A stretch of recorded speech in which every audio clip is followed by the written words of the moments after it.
Sunday night chapati paneer butter masala చేసుకుందాం అని చెప్పి మధ్యాహ్నమే పిండి కలిపి పెడుతున్నాను. చపాతీలు చేసే ఒక గంట ముందు కానీ అరగంట ముందు కానీ ఇలా కలిపి పెట్టుకుంటే పిండి సాఫ్ట్గా అయ్యి చపాతీలు కూడా మెత్తగా వస్తాయి. ఇలా కలిపి వేసుకొని పెట్టుకున్న తర్వాత పన్నీర్ బటర్ మసాలా కోసం ఇక్కడ ఆనియన్స్, టమాటోస్ అవన్నీ కూడా కట్ చేసుకొని పెట్టుకుంటున్నాను. పెరుగు కూడా రెడీ చేసుకుంటాను. పెరుగులో మనము ధనియాల పొడి, గరం మసాలా, అలాగే పసుపు, కారం వేసి కలుపుకోవచ్చు. పెప్పర్ పౌడర్ ఉన్నా కూడా అవి కూడా, జీలకర్ర పొడి ఉంటే అది కూడా వేసుకొని కలుపుకొని పక్కన పెట్టుకోండి. దాని తర్వాత నేను ప్యాన్ అయితే పెట్టేసి 2 బటర్ క్యూబ్స్ అయితే వేస్తున్నాను.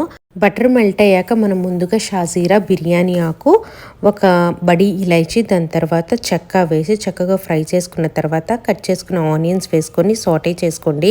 ఆనియన్స్ మనకి dark brown colour, gold colour లో అవ్వాల్సిన అవసరం లేదండి, జస్ట్ కుక్ అయితే చాలు.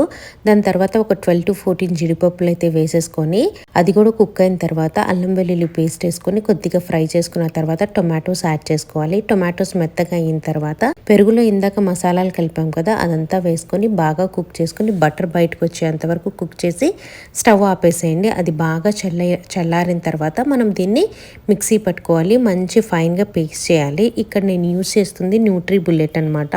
న్యూట్రీ ప్రో వాళ్ళది మిక్సర్ గ్రైండర్ యూజ్ చేస్తున్నాను, బాగా వర్క్ అవుతుందండి. దాని తర్వాత ఇప్పుడైతే పన్నీర్ తీసి క్యూబ్స్ లాగా కట్ చేసుకుంటూ ఉన్నాను. నేను ఎప్పుడైతే పన్నీర్ బటర్ మసాలా బయటే తిన్నాను కానీ ఇంట్లో చాలా రేర్గా చేస్తాను. ఇదైతే సెకండ్ టైం చేయటం అనమాట. నేనైతే ఎలాంటి ఆర్టిఫిషియల్ కలర్స్ అవేమీ యూజ్ చేయట్లేదు. ఇప్పుడైతే ప్యాన్లో కొద్దిగా బటర్ వేసుకొని ఆ పేస్ట్ చేసుకున్న మిక్చర్ని మొత్తం దీనిలోకి ట్రాన్స్ఫర్ చేసుకొని కొద్దిగా వాటర్ వేసి ఇంకా పన్నీర్ ముక్కలు యాడ్ చేసేయటమే. పన్నీర్ ముక్కలు నేను ఫస్ట్ అయితే బటర్లో ఏం ఫ్రై చేయలేదండి, ఎందుకంటే అలా చేస్తే కొంచెం హార్డ్గా అయిపోయినట్టు ఉంటాయి. అందుకే సాల్ట్ వాటర్లో ఒక 5 minutes సోక్ చేసి నేను వేసేసాను అంతే. అది కుక్ అవుతూ ఉండగా ఇక్కడ చపాతీలు కూడా రెడీ చేసేస్తూ ఉన్నాను. సో మంచిగా కుక్ అవుతుంది. లాస్ట్లో దించేసే ముందు కసూరి మెతి వేసి అయితే దించేసాను. ఇక్కడైతే చపాతీలు కూడా రెడీ చేసేస్తూ ఉన్నాను అనమాట.